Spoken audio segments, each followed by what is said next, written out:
Good morning, I'm Taylor Wilson, and today is Tuesday, April 22nd, 2025. This is The Excerpt. Today, the world reacts to the passing of Pope Francis, plus Happy Earth Day, and what a 2025 graduates want in the workplace. The world continues to react to the death of Pope Francis. Those are the bells in Vatican City's St. Peter's Square, which rang yesterday to mark his death.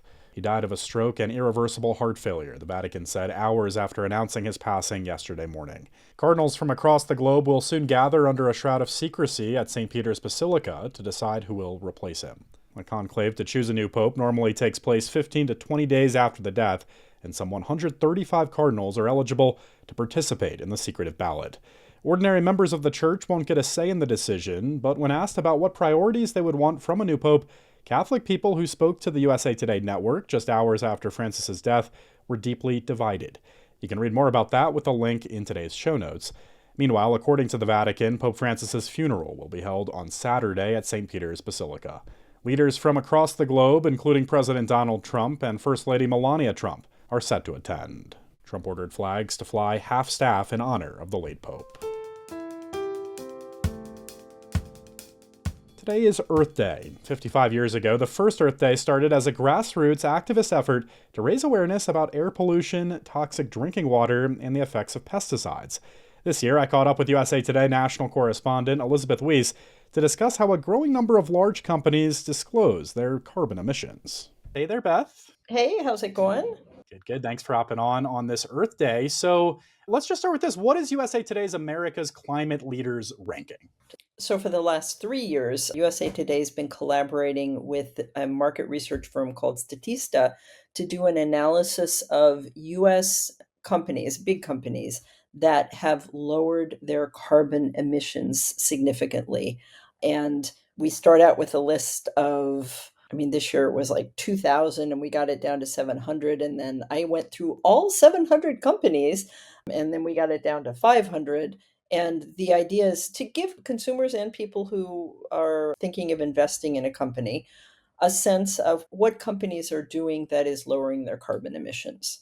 All right. So how do companies make it onto this list, Beth? There's a lot of criteria. You can go through the story and kind of see all the various ways that companies do this. A company gets on this list because they have lowered their carbon dioxide emissions, which are the greenhouse gases that cause climate change.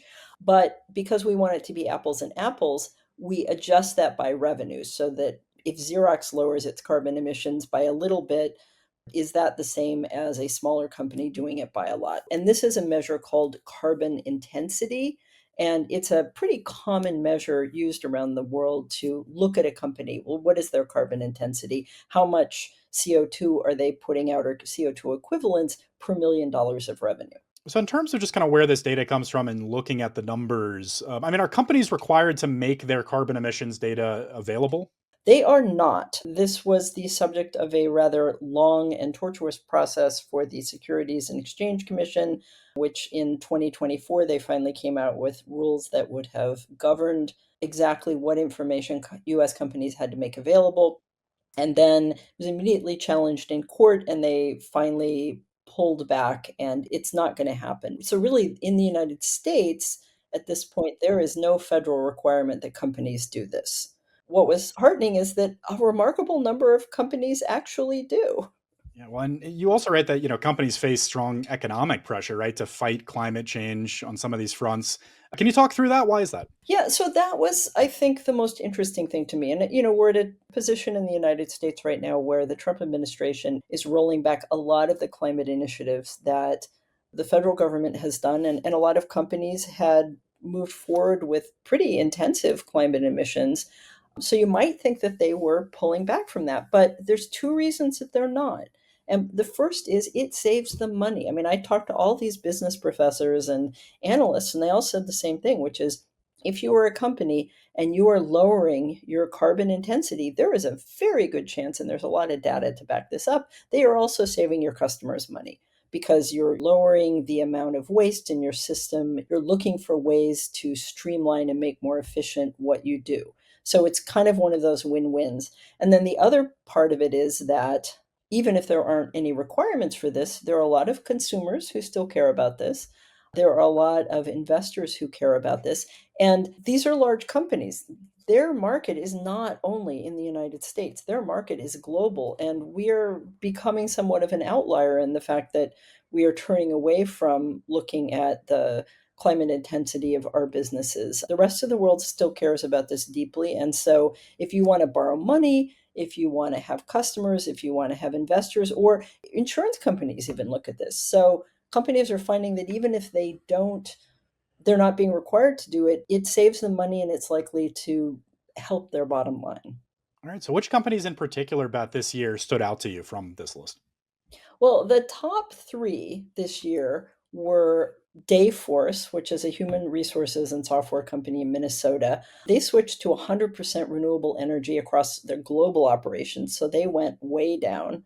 Zillow Group, which is a real estate site, if you've ever looked up where you live to find out what it costs or maybe thought of another house, Zillow actually lowered its emissions quite well. And Aramark, which is a food services and facilities management company.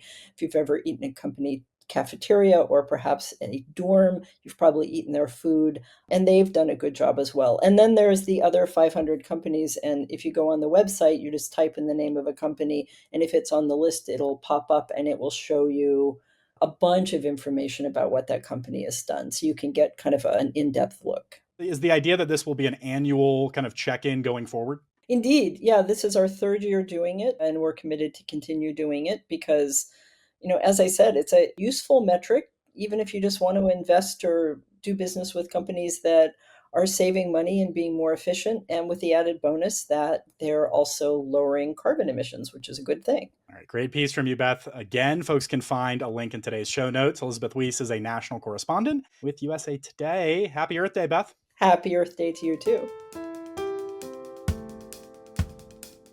Harvard University sued the Trump administration yesterday, alleging it unlawfully threatened the school's academic independence and research work. The lawsuit comes after the Trump administration announced it was freezing more than $2 billion in funding to the school, which resisted demands to ban masks and diversity, equity, and inclusion programs. The White House and Justice Department did not immediately respond to requests for comment. The suit alleges the government violated Harvard's First Amendment right to free speech by freezing the billions in funds and threatening additional cuts. Harvard cannot freely make decisions on faculty hiring, academic programs, and student admissions as a result of the threats, it said.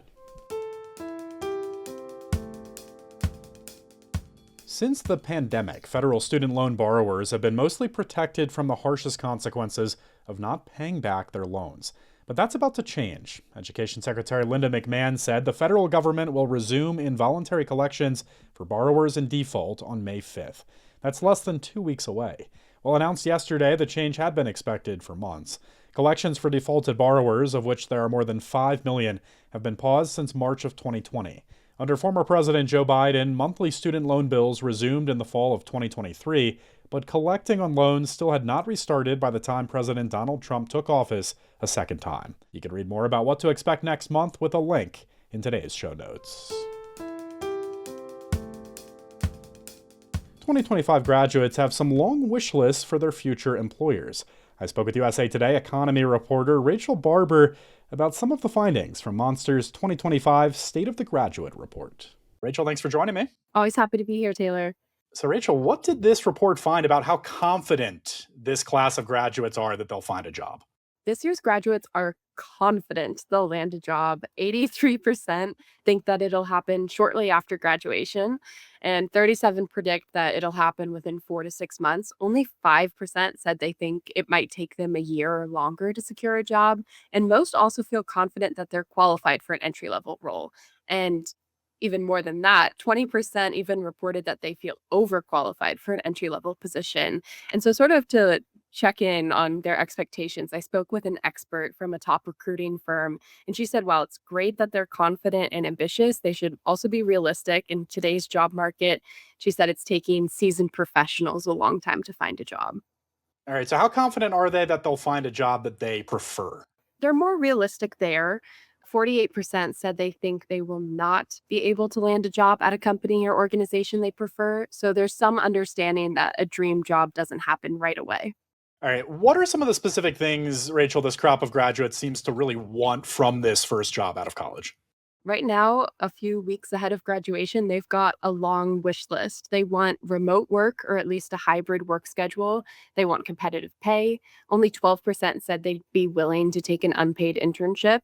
But the most interesting thing that stuck out to me was that they care a lot about the work environment. 91% of them said they want to feel comfortable talking about mental wellness at work. So they want to feel comfortable bringing up mental health or maybe taking a day off for a mental health day, and they want to end up somewhere that aligns with their values. 71% said they won't work somewhere that openly supports a political candidate they oppose. Interesting. And do they have any deal breakers? Anything kind of firm that they would want to avoid?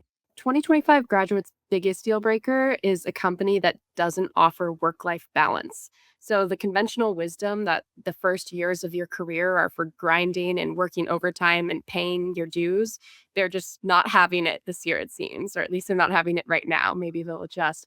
They also want growth opportunities and say that they won't work somewhere that doesn't have them. And at the end of the day, it does come back to money for some of them. They say they won't work somewhere without competitive compensation and benefits.